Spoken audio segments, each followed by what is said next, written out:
Maijs globālajos akciju tirgos aizritēja samērā mierīgi un pozitīvi salīdzinot ar aprīļa tarifu hausu. Lielākie akciju indeksi uzrādīja salīdzinoši labs rezultāts.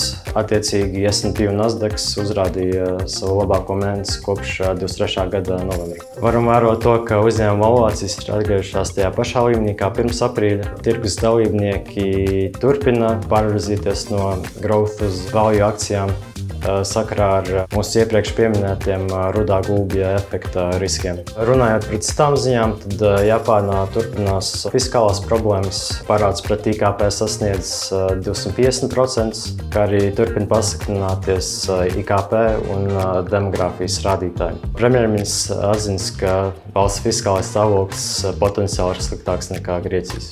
Runājot par Ameriku, tad Moody's ir negaidīti pazeminājis ASV kredītreitingu, lielum atsaucoties uz pieaugošo valsts parādu, pieaugošiem valsts parādu procentu maksājumiem un budžeta deficīta bažām. Fonā turpinās arī spriedzes starp Irānu un Izraelu. Jebkurš tāds pamatīgs notikums šajā reģionā varētu atjaunot tirgos volatilitāti un izraisīt strauju naftas cenas kāpumu.